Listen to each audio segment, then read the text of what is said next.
an balma lamɛnnikɛlaw aw salamu alaikum aw tulo bɛ arajo Bamako 24 de kan na ka bɔ Mali kɔnɔ na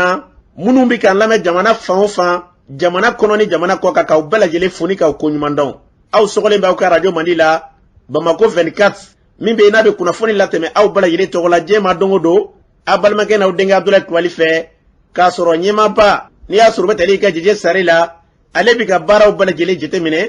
k'aw fo ni k'aw koɲuman dɔn faso kɔnɔ ni faso kɔ kan dɔ yɛrɛ t'aw ma k'aw sigi ni k'aw ka kunnafoni ma kɔnɔ kunnafoni ni dalilu don tiɲɛ ni ala ye siran kan kunnafoni gɛrɛgɛrɛ anw sigilen filɛ kɛnɛ kan. O de kan ka bɛn bi kunnafoni lasɔrɔtuma bi ye tarata ye tarata min na bɛnnen bɛ natarasan kalo 2 février kalo don bi y'o tile 22 ye ka bɛn 2022 san ma farafin-kalo bɛ n'i y'a sɔrɔ n'o ye arajaba kalo ye an b'a la k'a fɔ bi y'o tile 20 ye jate la san kalo 7 don hijira san 1443 san don dugawu de bɛ kɛ ala ka ɲɛ k'a d'an ma bakurunba fɔla bi kunnafoni filɛ k'aw ladɔn k'a fɔ kununko an ka jamana kɔnɔ na min ye ka dɔn k'a fɔ furanjira fanga an b'a ladɔn k'a fɔ kalatigi minnu bɛ yen n'i y'a sɔrɔ n'o ye fɔcogola CNT olu farala ɲɔgɔn kan yɛlɛma bɛ se ka don furanjira fanga sariya fɔlɔ minnu talen bɛ yɛlɛma bɛ se ka don olu la cogo min na o ko kɛra cogo min na kunnafoni ye ɲɛfɔli k'o la falajɛ garabali la min ye ka dɔn k'a fɔ maa minnu bɛ yen n'i y'a sɔrɔ ni kɛlɛ kɛra fɛn ni k'olu wuli ka b'u ka yɔrɔw la ka n'u sɔ minɛ fɔlɔ n'u sigilen bɛ nin waati ninnu na falajɛ garabali la kununko tasuma kasara ye olu sɔrɔ kunnafoni ye ɲɛfɔli k'o la ka taa se bi Faransi jamana olu ka tagali ka bɔ an ka jamana kɔnɔ o kuma min bɛ sen na fotoden jama bɛ yakila don ko sen fɛ kunnafoni ye ɲɛfɔli k'o la jamana kɔnɔ na bi fɛɛrɛ jumɛn de kan ka se ka tigɛ ka lakana ni ka se k'o yakubaya an ka jamana kɔnɔ na kunnafoni ye ɲɛfɔli k'o la ninnu de bɛna ka kunnafoni kumaba ye bi ka fara kunnafoni wɛrɛw bɛna fara na lasɔn balimakɛ n'aw denkɛ Abdulaye Kulibali ala ka ɲɛ k'a d'an ma kunnafoni an b'a daminɛ k'a ladɔn k'a fɔ an ka jamana kɔnɔ na wulikɛjɔ tasuma kasara o kɛra Tɔnbɔkutukaw fɛ yen an b'a ladɔn k'a fɔ karido o min kɛra k'a dɔn k'a fɔ k'a kɛra so ye ni ka se ka yɔrɔ dɔn ni ka se k'o jeni mɛ fɛn min bɛ yen ni maa bɛ se k'o fɔ o yɔrɔ min n'i y'a sɔrɔ n'a ye jeni kɛ n'i y'a sɔrɔ pharmacie n'o ye ko tasuma kɔni ye kasara kɛ nka maa kɔni n'i ma to a la wa i ka dɔn tasuma in kasara yɛrɛ a ma se maa ma n'i y'a sɔrɔ ni ka se ka maa farikolo la ni ka se ka gɛlɛya ta ni ka ɲɛ so ma fɛn min y'a koloma yɔrɔ ye kunkolo kan ka to fɛn min na ni dɔ yɛrɛ ma to la banfula ko y'a lala tan n'u ye tasuma kasara a bɛ ka wara nin waati n'an bɛ dugawu kɛ yarabi ala k'an ka jamana ni k'an kisi a kasaraw ma n'an bɔra ye a yirala k'a fɔ ko lakana kɔni bilama yɔrɔ dɔw la i ka dɔn k'a fɔ bi bina Mali kɔnɔ na fan caman fɛ ko wulikɛjɔ bɛ ka kɛ lakana ka se ka sabati dɔɔni dɔɔni fɛn min i ka dɔn k'a fɔ kunu seninko an ka jamana lakanabaaw ye wulikɛjɔ kɛ ka taa dɔgɔ firi marabolo kɔnɔ na balo minnu tun bɛ yen n'i y'a sɔrɔ balo n'a tun ɲinina sigidalamaw yɛrɛ ka wulikɛjɔ kɛ k'a fɔ an ka maaw ye gɛlɛya sɔrɔ n'o ye kabini Farabugu datugura minnu bɛ Farabugu kɔkan na komini kɔnɔ na ka taa se jamana yɛrɛ kɔnɔ hali ka jamana kɔkan na faraɲɔgɔnw tun kɛra de ka se ka wulikɛjɔw kɛ balo dɔw ka se k'olu ɲini kɔsabɛrɛ in na Surasiw kun taara ni dɔ y'u bolo ani jamana kɛ dɛmɛ dɔw ka fara ɲɔgɔn kan ka taa n'o ye Farabugu duguma sira fɛ o min kɛra hali bi o wulikɛjɔ tun bɛ sen na hali bi o tɔ minnu tun bɛ ka taa se hali bi jamana kɛ dɛmɛɲɔgɔnw ma wulikɛjɔ kɛra kunna seninko ni ka se k'o balow ta u kunbɛn n'o ye Farabugu kan an bɛ fɛn min fɔ hali bi wulikɛjɔ bɛ u fɛ sen na Farabugukaw bɛ se ka lafiya cogo min na k'o y'a kunba de ye wulikɛjɔ min bɛ yen bi n'i y'a sɔrɔ maa caman b'o ye n'i y'a sɔrɔ Farabugu dugu kɔnɔ olu yɛrɛ ka wulikɛjɔ tɛ dɔ wɛrɛ ye dɛ a kana kɛ balodi ye u bɛ wulikɛjɔ min na tiɲɛ don ka taa balo di mɔmɔ ye gɛlɛya nka u ka fɛɛrɛ bɛ de kɛ Farabugu bɛ se ka libéré cogo min na o y'a kunba de ye n'o y'a sɔrɔ sigidala maa caman ka laɲini o de an bɛ dugawu kɛ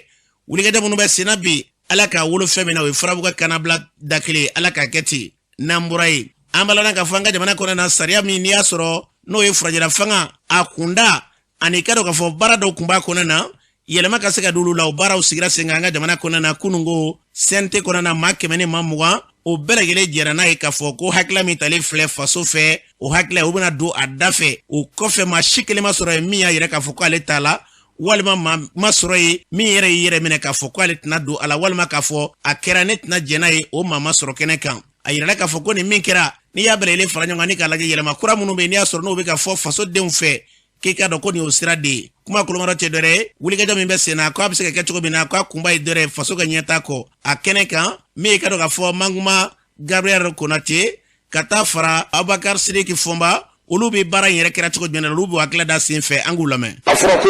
malidenw farala ɲɔgɔn kan ka sariya dɔ ta ka bɛnkan dɔ sɛbɛn k'a fɔ ko jamana bɛ baara ni o bɛnkan de ye ni o bɛnkan bɛ ɲini ka se a kuncɛyɔrɔ la k'a sɔrɔ baaraw daminɛna ka u ma ban ko an ka se ka fɛɛrɛ kɛ min bɛ se k'a to yɛlɛma bɛ se ka don baara kɛcogo la cogo min na min bɛ se k'a to jamanadenw bɛ don da kelen fɛ ka bɔ da kelen fɛ walasa an bɛ gɛlɛya min kɔnɔ an bɛ bɔ o kɔnɔ cogo min n'o tɛ ni nin baara in tun ma kɛ an tun bɛ kɛ sariya kɔfɛ walasa an kana kɛ sariya kɔfɛ an ka kɛ sariya kɔnɔ o de y'a to bi sariya in taara k'a fɔ ko ka dɔ fara an ka fanga furancɛ fanga ka dɔ fara a janya kan ka dɔ fara gouvernement mɔgɔw kan ka dɔ fara CNT mɔgɔw kan min bɛ se k'a to bɛɛ bɛ don baara la bɛɛ sen bɛ don a la ko mɔgɔ si kana to kɔ Mali jɔli la. An ye min fɔ dɔrɔn an ye baara daminɛ charte min n'o ye jamanadenw bɛnna min kan septembre 2020 yɛlɛma donn'a la donc anw sɔnna ma maa 100 ni maa 20 de ko k'a sɔnna alors que a tun bɛ se ka don ba la ni maa 97 tun y'a kɛ donc a kɔnɔna na sɔn kɛra mun ma jamanadenw kɔni ye min fɔ ko ka transition délai ta o kɔnɔ yɛlɛma dɔw la o bɛ yen nɔ mais a fɔra ko gouvernement ka wagati dɔ fɔ o kɔnɔna la mais an ye transition délai ko kuma yɛrɛ prix-prix latigɛ mais a fɔra transition bɛ ban wagati min na ni président kura n'ale sigira n'a ye i bolomafalen kɛ ni président dɔ in ye o kɔfɛ de o ye transition bannen donc ani CNT fana dɔ farala kan dɔ min farala kan o ye maa 26 o bɛna fara maa 21 ka kɛ maa 100 ani maa 47 ye donc maa 26 minnu kan ka na olu fana tacogo ko président bɛ i da don la o kɔrɔ ye mun ye o kɔrɔ tɛ ko segin bɛna kɛ CNT tali bɛɛ kan mais maa 21 ninnu bɛ to yen mais maa wɛrɛw bɛ fara. An balada k'a fɔ ni tun ye Maguma Gabriel Konate ka taa se Abakar Siri Fɔnba ma kulu min bɛ CNT kɔnɔ n'o ka baara ɲɛsinnen bɛ sariya ko ma o ɲɛma n'i y'a sɔrɔ o bɛ tali ka Sulemani Den ale yɛrɛ ye hakilila di baara in kɛra cogo jumɛn de la an ka lamɛn. Kabi transition in daminɛna gɛlɛya caman yera kɔnɔ gɛlɛya minnu n'a b'an wajibiya bi an ka sariya so in ta ka a n'a waati ka bɛn ɲɔgɔn ma o kɔnɔna na a fiyɛla k'a fɔ ko poste de vice président n'o mun tun bɛ yen ko o bɔ a la ani ka camancɛ fanga wasabulon n'o ye CNT o ye maa 100 ni maa 21 de ye ka dɔ fara kan ka se maa 100 ni maa 47 ma i n'a fɔ wasabulon tun bɛ cogo min na kɔrɔlen a yɛrɛla k'a fɔ fana k'a fɔ gouvernement n'o ye olu ka baara ye mɔgɔ 25 tun b'a kɔnɔ n'a fɔra ko a kana tɛ mɔgɔ 5 kan a fɔra ko ka bayɛlɛma dilan pour que nombre kana y'a la mun b'a to a ka taa ni hakilina minnu bɛ jamana ɲɛmɔgɔ bolo ka camancɛ fanga in latɛmɛ ani ka se camancɛ fanga yɛrɛ kan ka dan waati jumɛn ma donc a yɛrɛ k'a fɔ ko sarati min tun b'an bolo o tun b'a fɔ ko camancɛ fanga tun ye kalo 18 ka tali kɛ camancɛ fanga jamana ɲɛmɔgɔ ka sugantili ma donc a yɛrɛ k'a fɔ ko o waati min fana filɛ nin ye a kɔrɔna ka sɔrɔ an ma se ka kalafili wɛrɛ kɛ donc a yɛrɛ k'a fɔ ko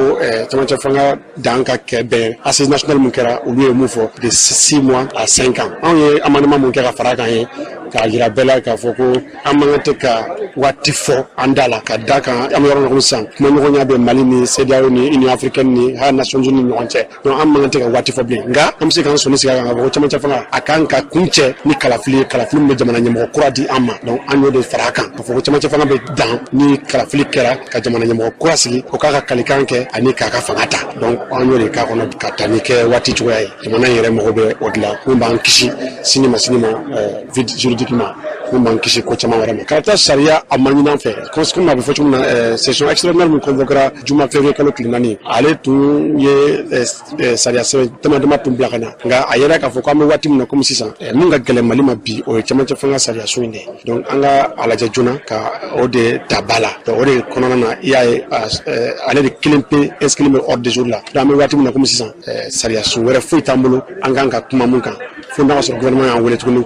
session extraordinaire wɛrɛ la mun bɛ na ni o sariya sinon an b'a jate komi sisan k'a fɔ an tun welela baara min na o baara kuncɛra bi hɛrɛ la donc sisan an bɛ makɔnɔli kɛ fo avril kalo tɛnɛn fɔlɔ mun b'an wele session ordinaire kura la o kɔnɔna na a ka ca Ala fɛ i bɛ ka sariya minnu fɔ olu bɛ segin ka na. An balada k'a fɔ min ye Sulemani Den ni tun y'ale kan ye nin baara ninnu bɛɛ lajɛlen kɛra min ka dɔn k'a fɔ ministre bɛ n'i y'a sɔrɔ ka baara ɲɛsinnen bɛ bi yɛlɛma donni na an ka faso a taabolo kuraw la k'a dɔn k'a fɔ o ministre kɔnɔna na musoba bɛ n'i y'a sɔrɔ n'o ye Fatumata Diko ye ale yɛrɛ ka dɔn k'a fɔ sariya dɔnbaa ye nin baara ninnu na wulikajɔba fɛn o fɛn kɛra la k'i ka dɔn jamana y'ale sugandi ka se ka baaraw ka se ka caman bɛ yen a ka tɛmɛ ale ka wulikajɔw kɔnɔna na o kɛra sababu ye an ka jamana kuntigi kɔrɔ Jankuda Tarawele ka taa se Jango Sisoko e ka dɔn ka taa se mɔgɔ caman ma kan olu ye ɲɔgɔn ye baara minnu bɛ sen na ale yɛrɛ bɛ nin hakila kelen hukum kɔnɔna na ale b'a ɲɛfɔ an ye an ka lamɛn. bɛɛ de jɛna ni furancɛ jama ka sariya yɛlɛmali ye o yɛlɛmali aw yɛrɛ b'a kun dɔn an nana a tɔ ye tile damadamani ye kalo 18 min kun dira transition ma o bɛ kuncɛ donc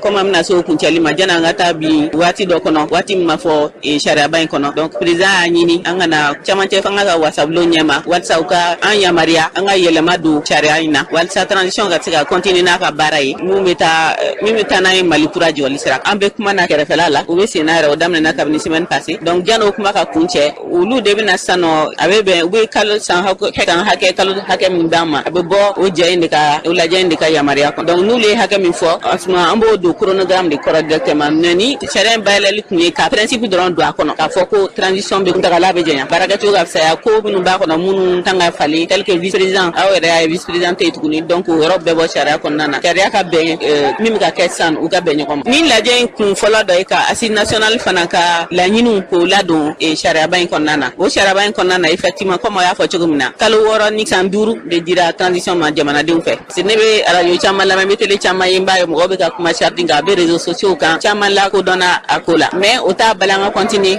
an bɛ se ka taa tuguni halisa téléw ni radio la ka taa continuer k'a ɲɛfɔ jamanadenw parce que jamanadenw de ka fɛn don olu de kan ka nin ko in ta ba la ka baara kɛ n'a ye pour que jamana ka laɲini ye min ye transition ka laɲini min an ka taa Mali kura jɔli la o sira taama ka nɔgɔya an bolo. An balaren k'a fɔ ni tun ye Diko Fatumata Kanye ye a fɔra cogo min na Mali kura ko kuma min bɛ senna bi jamana in basigi na lafiya yarabi Ala k'a bila o minɛ kɔnɔ n'an bɔra ye min ye ka dɔn k'a fɔ Falajɛ maa tɔrɔlen minnu bɛ yen n'i y'a sɔrɔ kɛlɛ kɛrɛfɛ ni k'u wɔlɔwuli ka b'u ka yɔrɔw la olu daga yɔrɔ min bɛ Falajɛkaw fɛ yen garabali yɔrɔw la tasuma ye yen minɛ baara min n'i y'a sɔrɔ n'a kɛra a tasuma kasara kɔni an balaren k'a fɔ o kɛra i y'a saka ne bɛ prɛtikɛ d'a ma Siri Kulubali taara kɛnɛ kan a ye ɲininkali kɛ maa dɔw la an k'u lamɛn. Fitirida na an balila min na tasuma bɛ ka wuli bugu kelen na bon an bolila ka taa k'an bɛ fara ɲɔgɔn kan ka tasuma in faga bon ala kɛ n t'a k'u bɛ ka fula ninnu minnu nana refusé ninnu marifakisɛw maralen b'u bolo bugu kɔnɔ ye quoi tasuma wulila donc an ma se ka fɛɛrɛ ninnu malikakisɛ ninnu bɛ ka ci sanfɛ quoi donc o de kɛra sababu ye ka na yɔrɔ jeni nin ye tantɔ quoi. An yɛrɛ sirila k'a fɔ ko dɔ de cira n'o kɛra sababu ka se. O dɔ de cira sira tɛ dɛ a kɛra an yɛrɛ ɲɛna yɛrɛ de a caman de cira kɔnɔ yan bon o n'a ɲɔgɔnna caman garabali kɔnɔ yan nɔ donc hali don ko minisiri dɔ bɔra yan nɔ yan'u ka na ni malo bɔra dama dama ya u ka yɔrɔ ɲini ka d'u ma ka taa sigi yen nɔ donc u ka yan bila yan sugu de. Lasɔrɔ sela an sigilen nɔ ne ɲɛ bɛ denmuso dɔ jɔlen na ne y'a jɔlen ne yɛrɛ girinna ka wuli parce que an ka ko kɔrɔ don ne wulila ka jɔ ne y'a sɔrɔ tasuma don ne b'a fɔ n ka cɛkɔrɔba n ko an ka boli an ka boli an ka boli a ko an bɛ boli ka taa min n ko ne t'a dɔn an ka boli ayiwa an ka boli tasuma wulila ka yɔrɔ bɛɛ minɛ a bɛ ka ci yɔrɔ bɛɛ ne ye n ka denmisɛnnin wele o bɛ an ka minɛn dɔw labɔ dɔw ma bɔ san 7 a bɛ bɔ yɔrɔ kelen na ka jinɛ de bɛ wa fɛn bɛɛ an kɔni t'a dɔn tiɲɛni ba yɛrɛ de bɛ min dɔ de kɛra yan ma ɲata ɲɛ sɔrɔ fɔlɔ parce que su kora ka ban mais tiɲɛni kɛra an ka mɔgɔ dɔ foyi de ma hali tafe yɛrɛ bula ka bin an bɔra Moti mara an yɛrɛ sira fɛn min an ma kisi mɔgɔ mana fɛn bɛɛ d'a ma mais tiɲɛ an ka balo an ka fɛn bɛɛ finikɔrɔ bɛ d'a ma fɛn bɛɛ d'a ma bɛɛ tiɲɛna an bɛ dɛmɛ ɲini jamana ɲɛmɔgɔw fɛ o ka Ala filɛ k'an filɛ an segala yɛrɛ de. Amadu Bari tasuma de wulila yan an ko ne ya dɔrɔn tasuma wulila yan fan fɛ foto yan fan fɛ bɔra yan ne kana sen naani a bɛ ɲɔgɔn dɛ kɛ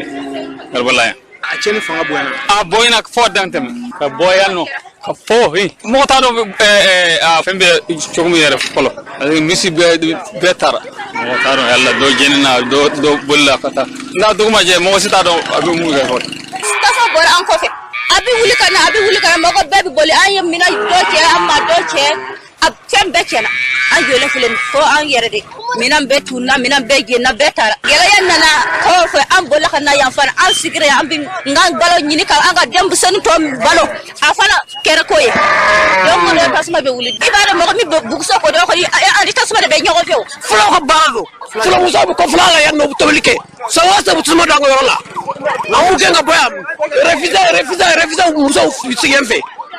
gouvernement k'u ta ka bɔ yan o y'an tɔɔrɔ vraiment san o san olu bɛ ɲɔgɔn tasuma ka gabalo la san o san olu don mais tasuma jɛnna dɔw boli ka taa u t'a faga. An balaren k'a fɔ ni tun ye maa dɔw kan ye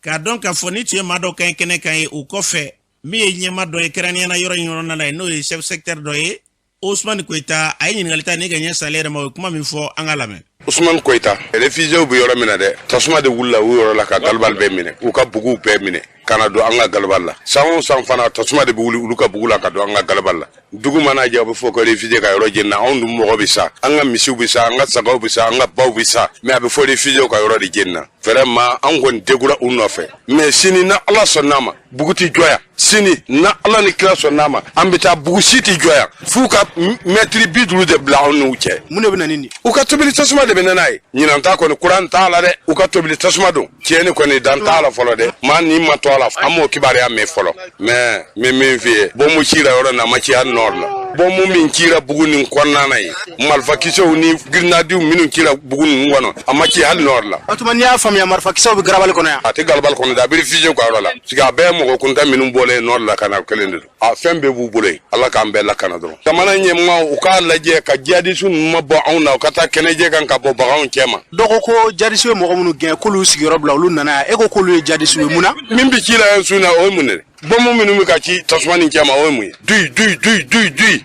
be ame donc o munde de be tamana nyemma u ka laje ka ta keneje kan ka bo baawon kema ambala dan ka fo ni tuye Ousmane Koita ni tuye le kaye sirika mabarala a fɔra cogo na an bɛ dugawu kɛ yarabi ala fɛn fɛn ka dɔ ka fɔ basigi lafiya ye u bɛ saba cogo min na ala ka an bila o sira kan a jate ka minɛ nin y'a siɲɛ damadɔ ye tasuma wuli nin yɔrɔ kelen na jamana ɲɛmɔgɔw ka wulikajɔ k'ale bi ka sɛgɛsɛgɛli banni k'o sigi sen kan a ko kɔnɔna na an bɛ dugawu kɛ ala k'an kisi nin ɲɔgɔnna kasaraw ma n'an bɔra ye min ye ka dɔ ka fɔ Faransi jamana olu k'u ka kosow ni kasaw cɛ ni ka bɔ an ka jamana kɔnɔna na o kɛra kuma ye maa caman fɛ u kɛra nisɔndiyakoba ye fasoden caman bɛ minnu y'u ka nisɔndiya yɛrɛ u sen fɛ dɔgɔ fɛnɛ tɛmɛna sibiri do min ye Mali ka yɛrɛma hɔrɔnya kɛrɛnkɛrɛnnenya du kɛnɛba wulikajɔba kɛra ka ɲɛsin yɛrɛ wolotɔn de olu tun bɛ kɛrɛ ka ye o sen fɛ maa dɔw bɛ fu bɛ furala ta ni ka yɔrɔ fura k'a fɔ Faransi jamana k'u ka taa ka bɔ an ka jamana kɔnɔ na an ka dɔw ka sira lamɛn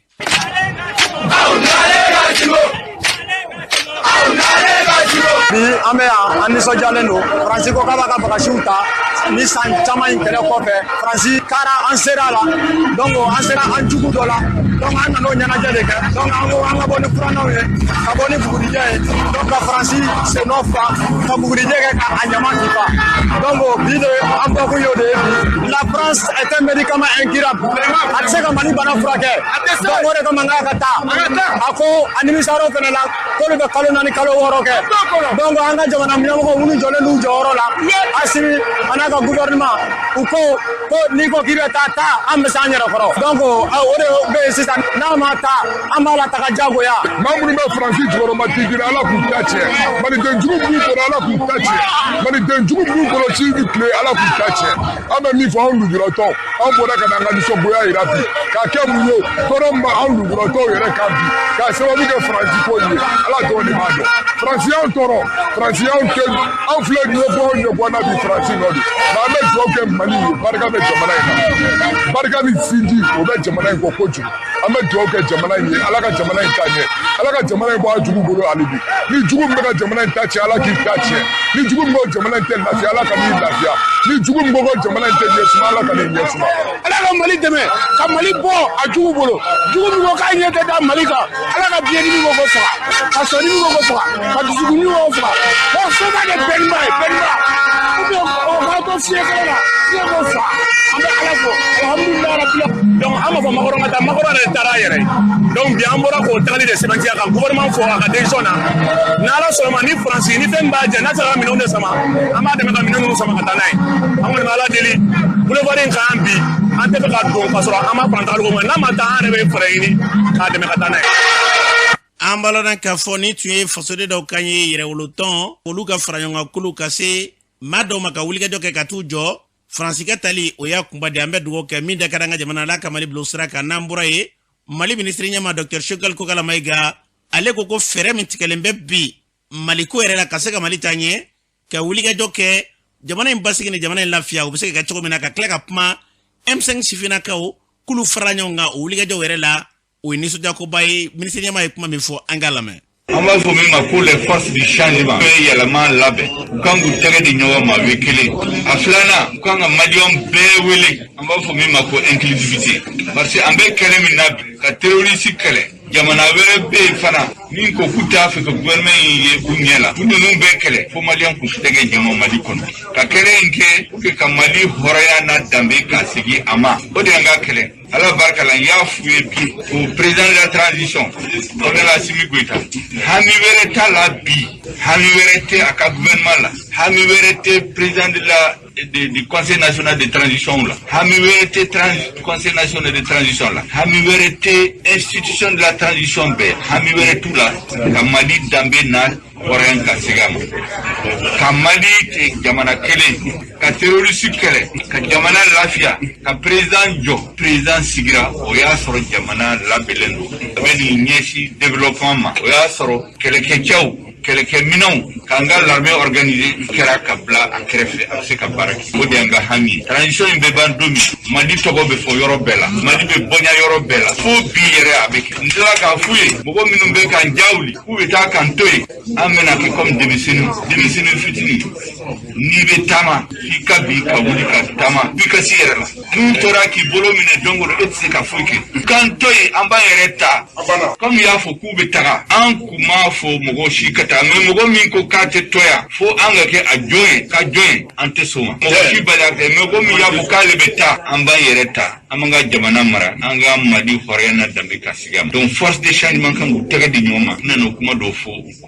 M5 kono e mbole jeune flene ko kulu nana ko ali furku fitinu minum ko biyonu ni nyonte ko be dabla la ko parce ulu e bala sisa fu be ka tege di nyoma uni force changement composante to mimbe association werela be jeklu werela be bi tege di nyoma ka président de la transition ani gouvernement ani institution de la transition na fu conseil national pour soutenir pour que transition ka se gagner majonga ayo kuma defo amalona ka foni tuye Mali ministre nyama Dr Shukal Kogala Maiga Kanye afrato ko nanga jamana basi la fiala ka Mali blosra kan nambura yi France taliko hokmu ko na libi mi ka doka fo Boubacar S jara ko kokoni ale ko njoro lembe akokonye angalame une décision fusu atenya kololoko maintenant est ce que Allah benno ka kololo makono la nto kalama parce que mo siko do faka ke na kerat mamina on verra bien mais ka ko kolotalo non ote parce que ce qui est clair ni ko mo jete na squad la président mo ka mu fola ku be beaucoup la bena ka buka sur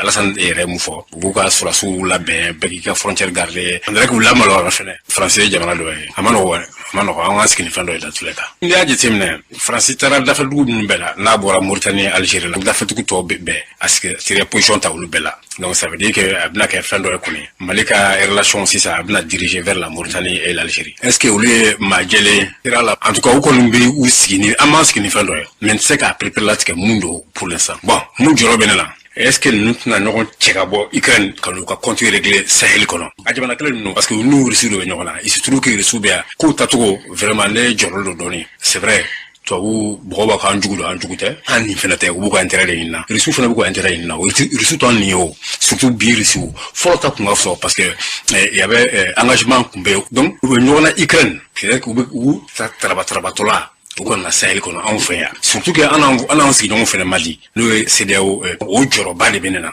maintenant mungala que c'est ça pour moi Mali kan ka voisin en signon anga la jefolo an luka be parce que ça c'est le plus important nanu lu bena aka chala fa mais c'est ka menacer le contenu mais nanu lu benyo na ye magisal ka kuma jete mena Bruxelles il va y ka foko vraiment aka gale doni CDAO na boka position ka donc au Joroba maintenant Mali nga mu ka c'est ça ka farnyonga nous make vraiment solution tala ambalodan ka fo Boubacar S jarani tuali kanye anga chera do mangana do beno e Mohamed Ben Mamata Touré ale reba hakla di barainka angalame français ou ya la nyini ka ko binye parce que ya yira ka fo u kamara bawo nyina ka fo unana ni surasuye Mali dugu kolo kan chogo mina uni amake benkanye fanga mo ani France population yere ni nyogonche donc na chugo fen kera la afen manya fo ului donc maintenant ulu ka population yere kun wulu kama na manya ka fo ku nana en fait sans kononton kofe anya ye ka fo dungudu u ka force to de be yelama abe bo server la abe ka barkane abe bola c'est ça ambe takuba de la donc maintenant on yere nyinga au juste plan du membe tubabu nunu yoro kashi anma u be fe kan na anda ka an kantiga ni bamuru ine sawa parce que u ya beke ka se kantiga li yoro de ma donc maintenant an dale do yanu ka danka na ka tiga anga serge ambe kon ka ambulo bo ka se ku tege mineti akoka joti e Francis ka koni amanka bali mogola parce que anya ye kafo u be ka échec de kekana Macron yere kamana gona ka sababu yake Francis population ka pression bakan politique mɔgɔw ka pression b'a kan bɛɛ ninnu fana wulilen don k'an ka boulevard minɛ tuma bɛɛ n'u ma taa ambassade da la u bɛ na boulevard la n'u ma se u bɛ taa Tour d'Afrique la bɛn ninnu bɛ min fɔ tubabu yɛrɛ b'a fɔ ko kuma t'u ni bɛn'u cɛ k'a b'u ni marabagaw de cɛ nka u b'a ye k'a fɔ ko marabagaw yɛrɛ tɛ ka fɛn fɔ nka bɛn ninnu bɛ k'olu la fitifiti maloya bɛ Macron ɲɛ la donc finalement Macron a ye aveu de kɛ maintenant k'a fɔ ko tiɲɛ na jɔn ko ala n kɛɲɛna n dɛsɛra parce que Fransi a ka nali ɲumanw bɛ baara la nka ɲuman in o de nana laban juguman na sisan juguman in kɛra mun ye o kɛra tiɲɛni parce que a tiɲɛni caman bɛ kɛ i b'a ye k'a fɔ depuis tuma min an ka premier ministre dɔ in taara Kidal ni gosiliw nana kɛ ni fagaliw kɛra n'an ka cɛden dɔw yɛrɛ b'a k'u delila ka nanzaraw minɛ a la donc depuis yen nɔ an b'a fɔ ko bolo dɔ bɛ majugu ninnu kɔrɔ min ye janfa bolo ye donc o janfa bolo bɛ se ka kɛ jɔnni ye minnu nana ni ninnu ye ka bɔ Libi k'a fɔ k'u bɛna fan dɔ tigɛ ka d'u ma. an b'a lɔn k'a fɔ ni tun ye Mohamed Ben Mamata ni tun y'ale kan ye min ye kulu min sigilen bɛ n'o wele ko cadre an b'a lɔn k'a fɔ n'olu ka kulu tɛ dɔ yɛrɛ dɛ kulu farala ɲɔgɔn kan ka se ka wulikajɔ kɛ furancɛla fanga yɛrɛ ka se ka jateminɛ k'a ka kow la ɲɛta bɛ se ka sabati cogo min na ka bɛn ni waati ye o kulu ɲɛmaa Modibo Sumare ale b'a ɲɛfɔ Modibo Sumare ale b'a ɲɛfɔ an ye an ka lamɛn. bɛɛ b'a dɔn k'a fɔ ko kɛlɛ gɛlɛman don jihadisiw ni terrorisiw ka kɛlɛ de don a ma nɔgɔn an hakili la fana min ye force minnu nana ka n'an dɛmɛ olu yɛrɛ mɔgɔ dɔw perdu an ka jamana kɔnɔ fasodenw yɛrɛ tenitigiw ani minnu tɛ teri la olu fana sɛgɛnna nin jamana kɔnɔ an b'a fɔ fana a kɛra contexte min kɔnɔ fana a y'a sɔrɔ k'a fɔ Mali furugufurugu bɛ Mali ni a ka partenaires cɛ n'o ye Danemark ye n'o ye France ye même n'o ye États-Unis donc o b'a yira na k'a fɔ a kɛra wagati gɛlɛya kɔnɔ donc n'o dun kɛra a bɛ kɛ a tɛ préparé ka ɲɛ donc mɔgɔw b'a 2 fo 2,000 ni tila n'a fɔra ko k'olu ta ka bɔ nord la o b'a ma effectif la u n'u ka armement n'u ka fɛnw ka taa dugu wɛrɛ la a bɛna se an ka finitigiw ma mais a bɛna ka taa se fana an ka malidenw yɛrɛ ma donc aw kun ka jate min ye ka nin ko in lajɛ diɲɛma jɔlen na a kana kɛ dimi kɔnɔ ni teliya kɔnɔ a ka kɛ ni hakili ye an ka dusu bila kɛrɛfɛ en tout cas hakili la Mali yɛrɛ bɛ embargo kan nin y'a tile 40 ye an kan ka o bɛɛ jateminɛ k'a fɔ an tɛ wagati ɲuman na bi Mali kɔsɔn min b'a to an bɛ se ka da la k'a fɔ an bɛ se an yɛrɛ kɔrɔ et puis an mago tɛ mɔgɔ si la. an b'a lɔn k'a fɔ ni tun ye Modibo Sumare ni tun y'ale kan ye kulu min bɛ n'i y'a sɔrɔ n'o ye cadre d'échange ye an b'a lɔn k'a fɔ ɲɛma don a fɔra cogo min na wulikajɔ an ka jamana kɔnɔ na Mali ka basigi yarabi Ala k'a bɛɛ lajɛlen k'o kun ye n'an bɔra ye min ye ka dɔn k'a fɔ an ka ministre b'an ka jamana kɔnɔ n'o ka baara ɲɛsinnen bɛ kɛnɛya ko ma jamana ma ɲɛmaw ye wulikajɔ ta ni ka dɛmɛɲɔgɔn dɔ ta ni ka ɲɛ suma n'o ye jamanatigi ye kɛnɛ yɛrɛ bɛ se ka matarafa cogo min na o minɛ minnu dir'u ma ministre bɛ kɛnɛ ko kunna n'o ye Jɔminɛtu Sangare ale b'a ka nisɔndiya yir'o sen fɛ an ka lamɛn. n bɛ jamanakuntigi fo banabagatɔw tɔgɔ la fɔlɔ dɔgɔtɔrɔso bɛɛ tɔgɔ la jamana kɔnɔden bɛɛ tɔgɔ la an b'a fo halisa an bɛ dugawu de kɛ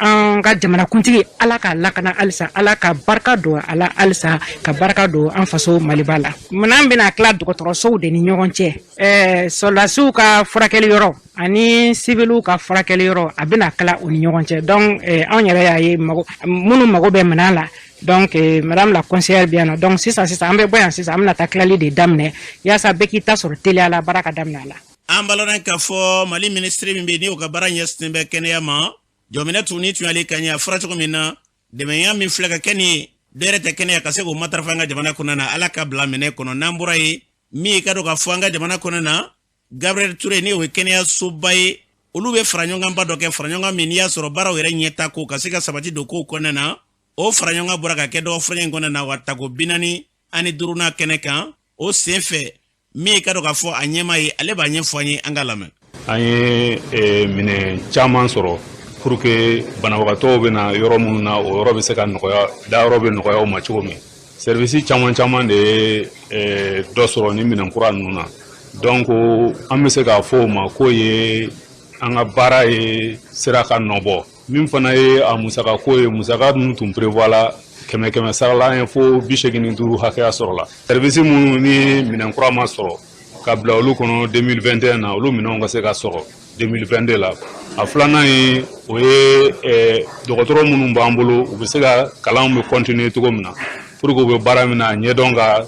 walankata kosɛbɛ Gabriel Touré ye an bɛɛ de jɛ ye a minɛ ko ɲuman de b'a to an bɛɛ bɛ tɔgɔ duman sɔrɔ banabagatɔ minnu bɛ na n'u kɔrɔsigi n'u y'a minɛ ka ɲa u bɛna sigili min k'an fɛ yan waati min kɛ ka bɔ an bɛɛ bɛ kɛ hɛrɛ kɔnɔna na n'u m'a minɛ ka ɲa a tiɲɛni tɛ kɛ directeur dɔrɔn n'a ka jama ye a tiɲɛni bɛ kɛ an bɛɛ lajɛlen de ye. An balada k'a fɔ ni tun ye ɲɛma kan ye Gabriel Touré la fɔra cogo min na n'an bɛɛ jɛra k'an janto fɛn o fɛn na n'o y'an ka jamana ka ɲɛta ye e ka dɔn o bɛ sabati ala ka kɛ ten n'an bɔra ye min ye ka dɔn k'a fɔ moto teliman ka taa se bi moto yɛrɛ fɛn minnu kan ka sara la n'i y'a sɔrɔ o y'a hakɛw ye ka se k'olu dafa jamana tun ye wulikajɔw kɛ a ko kɔnɛ na ka kalo caman di k'o waati kɔni k'o kɔni o baaraw gunna ka ban fɛɛrɛ balalen ka se ka tigɛ ka se ka moto a ti taa ni sɛbɛn minnu tɛ ka se ka fɛɛrɛ kɛ k'olu ta o kɛra i ka dɔn k'a fɔ ɲɛmaayaso min ka baara ɲɛsinnen bɛ sirako baaraw ma an ka jamana kɔnɔ na n'i y'a sɔrɔ ɲɛmaa ye Mamadu So ye ale b'a ɲɛfɔ an ye an k'a lamɛn. Depuis le 15 novembre 2021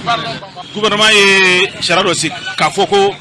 u bɛna fɛɛrɛ sigi ka dɛmɛ lase motobolilaw ma motobolilaw minnu don ka daminɛ san 16 la fo ka taa se fɛn ma donc a fɔra ko permis bɛ sɔrɔ 1000 na wa 1000 i bɛna ni wolosɛbɛn ni licence ni photo naani i bɛ examen kɛ permis d'i ma o tɛmɛnen kɔ tuguni ko moto fana calcul ni plaque ka kan o la gouvernement ko ko musaka ka ca ko mais an b'a ɲɔngiri k'a bila 1500 la o ye calcul ni plaque ye donc an ye kalo 3 kɛ ka ban a ko la an ye k'a fɔ ko mɔgɔ caman bɛ yen nɔ u ma kunnafoni sɔrɔ a ko la kɔrɔtɔ an nana bi terrain kan ani polisiw nana ani ANASER mɔgɔw nana gendarmerie fana bɛ dugu fila ni ɲɔgɔn cɛ la pour que ka mɔgɔ hakili jigin k'a fɔ ko délai min an y'a fɔra ko kalo 9 don kalo 3 kɛra la ka ban an yɛrɛ fana ka jateminɛ yɛrɛ k'a fɔ ko mɔgɔ caman bɛ yen nɔ moto b'u bolo moto mun ma di dɔn ye o de ka ca ni moto mun di dɔn don donc ani an ka ministre a ɲɛɲini ministre des finances fɛ k'a fɔ ko a ka sɔn moto ka se ka dédouanement sɔrɔ nɔgɔya la ko ka moto dédouanement bila 1000 na donc o ye moto mun ma di ka di dɔn ye donc bi kɔni an nana ka moto hakili jigin k'a fɔ ko an bɛ ka hakili jigin k'a fɔ ko a ka kan ka permis ni calcul sɔrɔ yanni le 15 août cɛ août kalo tile 15 n'o de tɛmɛna sisan nɔ jamana bɛ di polisiw ma ka di gendarme ma se u ka contrôle kɛ ne mɔgɔ min ne permis t'i bolo ne i ka moto ni plaque tɛ t'a la i bɛ ɲangi o la i ka moto mana bila ka taa fourrière la a tɛ bɔ ne permis t'i bolo ne carte d'identité fana t'i bolo ne plaque tɛ t'a la o de an bɔ bi ka mɔgɔ hakili jigin k'a fɔ ko a tɔ ye dɔrɔn kalo 6 de mɔgɔw k'u jija ka se ka nin papier ninnu arama ta. An balada k'a fɔ ni tun ye Mamadu So kan ye o kɔfɛ Siri Kulubali y'a ka kuma bara ta ni ka sinigali kɛ ka ɲɛsin motobolibaa dɔw ma dɔw b'u ka sira di Siri ka kuma bara na an k'u lamɛn. Ne kɔni hakili ye min ye ko in na o k'a lajɛ ka ko in nɛmɛnɛmɛ n'o tɛ fɛn tɛ ka sɔrɔ fɛn na dɛ an bɛ ka dahirimɛ de ɲini bɔn tiɲɛ yɛrɛ la n'o y'a gɛlɛya ka se permis ta bɛɛ ma a kɔni a bɛ gɛlɛya mɔgɔ caman b'a bila dɛ tiɲɛ yɛrɛ la a bɛ jamanatigiw deli ko o bɔ a ma quoi a bɛ se ka na ni gɛlɛya ye mɔgɔ caman bɛ ni moto ye cogo min na i bɛ débrouiller ka i ka moto kɔrɔni san bon ni permis ta ni fɛn ninnu bɛ yera a la i tɛ se quoi. o ne hakilina ɲumanba de don puisque jamana yɛrɛ mago bɛ wari la de u mɛnna nin ko yɛrɛ fɛ kosɛbɛ donc ne yɛrɛ bolo hakilina ɲɛnamaba de don n'a sera ka mɔgɔw sensibiliser donc ça serait une occasion u b'a ta kɛ. permis k'an ka ta parce que fɛn de don an bɛ faso dɛmɛ cogo min na mɔgɔ caman bɛ se ka don a sira fɛ parce que maliyɛnw y'a yɛlɛnna sisan kojugu surtout malikura ko mun bɛ sen na n'ala sɔnna ma mɔgɔ caman bɛ don a sira fɛ. bon ne kɔni ka hakilila la ni bɛnkɛla k'a ka ɲi parce que a bɛɛ bɛ kɛ sababu ye ka jamana ta ɲɛ bɔ n'a minɛna sɛbɛ la a bɛ sabati mais n'a ma minɛ sɛbɛ la a de tɛ sabati jamana ɲɛmɔgɔ parce que n'olu y'a fɔ n'olu ma k'u sɛbɛ ye ni a kɛra négociation ye toujours a bɛ to a cogo kɔrɔ la. ne kɔni bolo hakilila ɲuman don bari sabula a b'an yɛrɛ ka lakana de ko fɔ an caman bɛ yen nɔ an bɛ moto boli an t'a dɔn yɛrɛ an m'an dege kare kɔnɔ ten an bɛ gitɔrɔnw minɛ bon an dun bɛ k'an yɛrɛ de ka vie bila en danger n'i bɛ ko ko kɛ kana sigi k'a lajɛ tɔw bɛna kɛ cogo min e k'i ta kɛ jɛlenya kan n'i ka permis ta jɛlenya kan i yɛrɛ bɛ k'i ka moto boli a b'i kunna k'a fɔ i b'a boli i bɛ seri donc d'abord i yɛrɛ ka assurance fɔlɔ i b'o de jɔrɔ ɔ ne mɔgɔ wɛrɛ y'a sɔrɔ ten k'a sɔrɔ a ma taga sira ɲuman kan o b'ale yɛrɛ n'a ka conscience de cɛ o. bɛɛ ka permis ta bon jamana kɔnɔ permis a dagalen don a ka ɲi fana pour que a ka se ka minɛ sɛbɛ la dɔrɔn fo ɲɛmɔgɔ ka bila ɲɛfɛ fo mɔgɔw ka tugu olu kɔ. o fana k'a jateminɛ k'a prix nɔgɔya dɛ telimani ko t'o la jagata ko t'o la o k'a prix nɔgɔya u bɛ fɛnw prix caya u bɛ se ko telimanitigiw bɛ ka wari sɔrɔ k'a sɔrɔ an bɛɛ bɛ ala ka sutura kɔnɔna la. o ye moto permis vignette ko yɛrɛ ma se ka sira kelen sɔrɔ fɔlɔ donc an tɛna fɔ k'an m'an kun don permis ko la nin wagati tan cogoya la dɛ walayi sabula mototigi yɛrɛ ka ca ni mɔbilitigi ye n'i ko ko an bɛɛ ka taa permis ta o permis aran fana mana daminɛ tuguni an bɛ obligé k'an ka baaraw de bila o kama wa o tɛ sɔrɔ fana ala hɛrɛ la n'i ma sira dɔ bɔ ka dɔɔni di k'i ka fɛn sɔrɔ joona quoi. a fɔra k'a ka taa ta sisan kalo 9 kɔnɔ yanni a kana kɛ aran ko ye permis yɛrɛ de a tɛ an mototigiw a t'a arranger quoi hali namara u ka hakɛ to o bɛ moto boli bi bi in na mɔgɔ bɛ mɔgɔ ɲininka moto permis ko la wa maliyɛn kɔni mana kɛ cogo o cogo a bɛ problème don fɛn bɛɛ la o hakilina in ka ɲi kosɛbɛ n'ala sɔnna ma an bɛna permis ta ɲana cɛ a bɛ wusaya yɛrɛ bon minnu tɛ ka vignette ta bon vignette yɛrɛ ye ko bɛɛ parce que n'i ma vignette ta moto la hali ni poursuit fɛ i tɛ se ka déclaration kɛ o la donc ni permis kɛra la jagosa ye o tali vignette bɛ se ka ta permis bɛ se ka ta problème foyi t'a la ne kɔni bolo polisiw yɛrɛ moto b'u bolo pilimun t'a la o a mana kɛ cogo o cogo la ni sɛ b'i ye pilimun ta n'i ye pilimun ta i bɛ garadi an b'a ladɔn k'a fɔ ni tun ye maa dɔw kan ye sirikula ye ɲininkali ta ni ka ɲɛsin maa dɔ ma ni tun y'olu kan ye an bɛ dugawu kɛ yarabiya la min da ka di an ka jamana la ka kɛ ten n'an bɔra ye an bɛ taa jamana kɔ kan na Julaja Jakite mun b'e bolo bi karamɔgɔ ase an bɛ taa R2 Congo kari tɛmɛlen Turki président Recep Tayyip Erdogan tun taara taama la R2 Congo o senfɛ ani Congo président Félix Antoine Tshisekedi y'u tɛgɛnɔ bila bɛnkan sɛbɛn dɔ la mun bɛ tali kɛ R2 Congo ani Turki ka baaraɲɔgɔnya la lakana ani sɔrɔ yiriwali sira fɛ o kɔfɛ an bɛ taa la Guinée Conakry kabi novembre kalo tɛmɛlen la Guinée jamana ɲɛmɔgɔw y'a ɲini jamana marabagakɔrɔw fɛ ko jamana ka so bɛ minnu bolo k'u ka segin jamana ma yanni février kalo in tile 28 cɛ o senfɛ u y'a ɲini la Guinée wasabulon ɲɛmaakɔrɔ Amadou Damaro Camara fɛ ko jamana ka so min b'a bolo k'a ka segin Amadou Damaro y'a jira k'a fɔ k'ale y'a ka so san jamana fɛ kabi san 1996 waati k'a to premier ministre la a y'a décret a titre foncier a n'a sanni wari papier jira nka hali bi u ma bɛn ko la fɔlɔ o kɔfɛ an taa Senegalkaw fɛ Allemagne jamana ɲɛmɔgɔ Frank Walter Steinmeier ani Allemagne kɛnyɛrɛye tigilamɔgɔ dɔw bɛ taama la Senegalkaw fɛ kunu Frank Walter y'a jira kunnafonidilaw la k'a fɔ ko Senegal ye bɛn ani kelenya jamanaba ye wa ko bɛjɛ fanga ye fangaba sɔrɔ Senegalkaw fɛ coronavirus kunbɛn fura dilan yɔrɔ min bɛ ka jɔ Senegalkaw fɛ a bɛ taa bɔ yen bi ani Senegal ntolantan yɔrɔ kura min bɛ ka dayɛlɛ a bɛ ye o kɛnɛ kan an bɛ laban ka taa Marokokaw fɛ Israel musakako ɲɛnabɔbaga ministri Orna Barbivɛ ale bɛ tile 4 taama la Marokokaw fɛ kabi kari tɛmɛlen o senfɛ Israel tɔgɔ la Orna Barbivɛ ni Marok jamana ɲɛmɔgɔw jɛna k'u tɛgɛnɔ bila bɛnkan sɛbɛn dɔ la mun bɛ tali kɛ sanni feere ani sɔrɔ yiriwali baaraw la Israel ni Marok ni ɲɔgɔn cɛ karamɔgɔ Ase nin bɛ dansigi an ka bi kɔkan kunnafoni la an bɛ dugawu kɛ yarabiya la fɛn fɛn ka dɔ ka fɔ bɛn ni lafiya ye k'o kɛ an ka jamana walima jamana wɛrɛw Ala k'o sabati an kelenna balayɛlɛ ka kɛ ci la ka foli ni tani ta ka ɲɛsin bɛɛ ma gɛlɛya b'an ka jamana fɛn o fɛn bi k'an bɛ ɲɔgɔn fɛ dusukun ni hakilila ni taasira bɛɛ la jamana in basigi an bɛɛ bɛ ɲɔgɔn sɔrɔ malidenya de la an ka sabali an k'an tɛgɛ di ɲɔgɔn ma gɛlɛya b'an ka jamana kan o waati kelen kan ka kɛ fasoden balayɛlɛ k'i tɛgɛ di ɲɔgɔn ma ni ka se ka ɲɔgɔn tɛgɛ minɛ sanko an ka jamana gɛlɛya an bɛ se ka fura sɔrɔ a la cogo min na n'an bɛɛ jɛra ka se ka tɛgɛkɔni si fɛn min ma a bɛ kɛ tɛgɛkɔni camanba ye dɛ kɔnɔkulu yɛrɛ de bɛ bi fɔ Ala k'an to bɛnna an ka jamana ka se ka bila diɲɛ jamana balayɛlɛ ɲɛfɛ Ala k'o k'an ye